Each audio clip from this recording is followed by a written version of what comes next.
Good morning. I'm Lori Magistro, and I am the Healthy Foodie Fanatic, and I want to welcome you to the Kootenai County Farmers Market.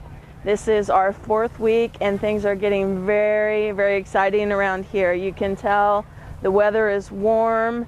We're starting to see much more produce, and we've been around, we've talked with some wonderful people, so we've got some beautiful things to share with you, so let's get started. Good morning. I would love to introduce you to Jerry from Deerfield Farms, located in Sandpoint, Idaho. Is that correct? That's right. And I think it's obvious why we're here with him.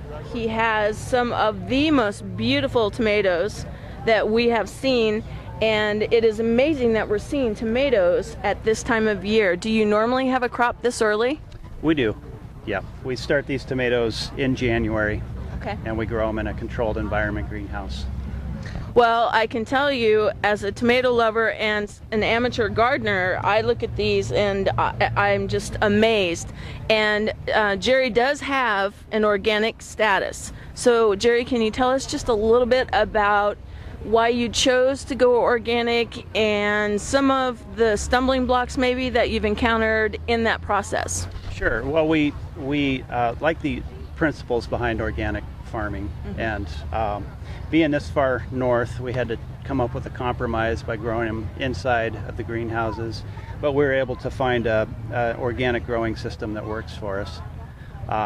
But it does come with its challenges, between being this far north with the available sunlight, right, that has season on both sides, challenges, as well as the day-to-day nutrients.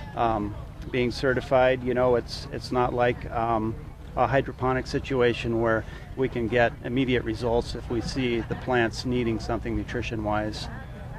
You've got the organic process to go through, so right. That can be a problem. Well, now tell me, when you say you start in January, you're starting from organic seed? That's right. We have a propagation room and with heat mats, and we start the seeds. We generally start around 2,000 seeds of many different varieties, and then we'll transplant them into the greenhouse. And so if you start in January, then you can continue throughout the growing season. How many crops, how many sessions do you get out of growing? Yeah, actually these plants grow for an entire season.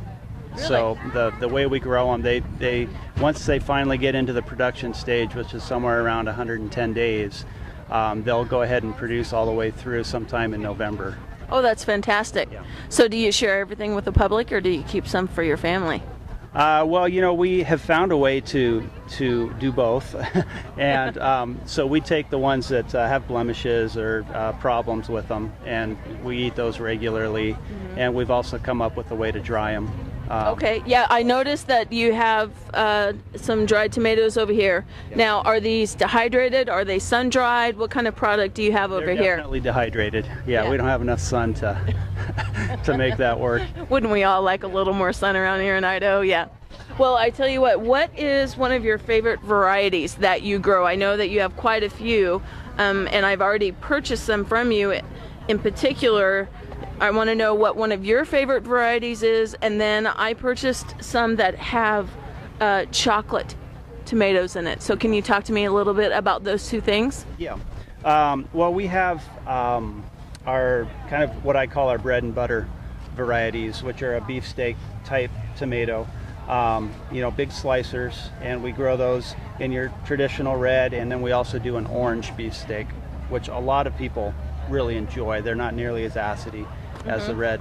And then we also grow an on-the-vine variety that we don't have here today, which are also well received on the retail side. But where we really enjoy growing is we've been trialing different varieties of heirlooms. Last year we did 12 varieties. This year we've done 24 varieties of heirlooms. 24?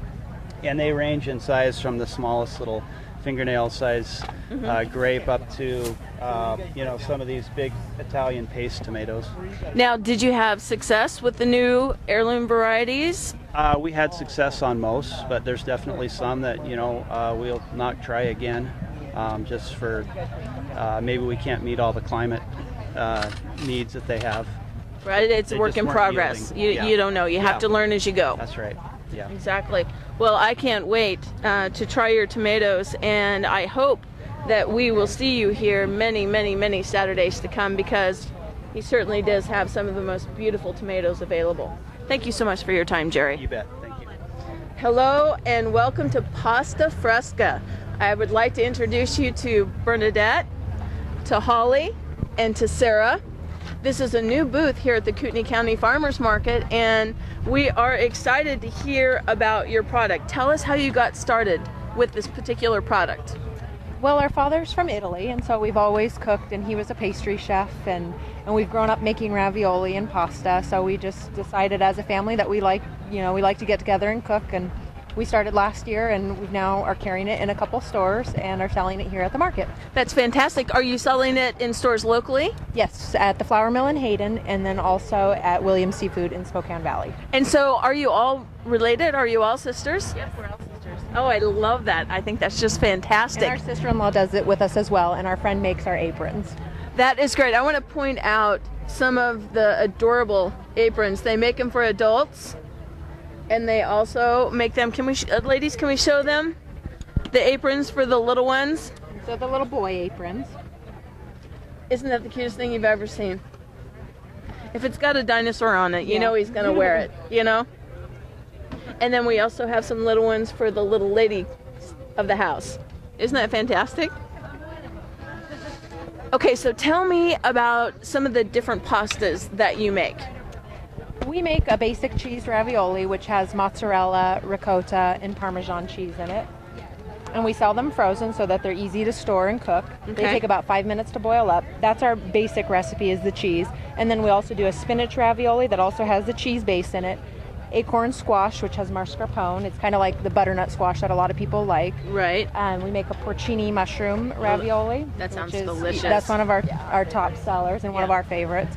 And then we also have artichoke ravioli. And anyone during the summer we do like cheese infused with basil, like roasted red pepper, just kind of based on what vegetables are seasonal. Yeah, absolutely. Okay. Absolutely. Do you get sick of eating pasta? No. we love our own product.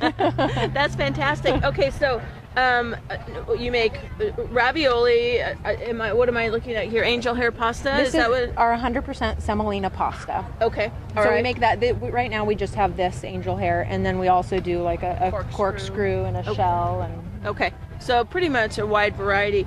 Do you do any kind of whole grain or wheat product, or do you basically focus on the semolina pasta? Kind of the traditional Italian method of making pasta, so we do the 100% semolina.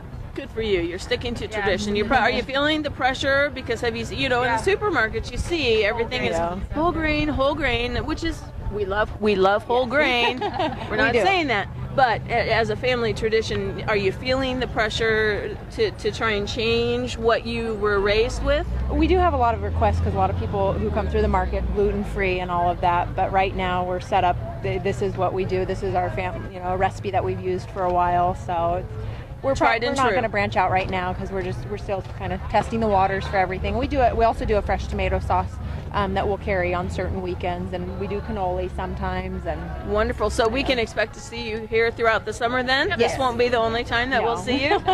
Ladies, thank you so much for your time and for your information. We look forward to seeing more of their products.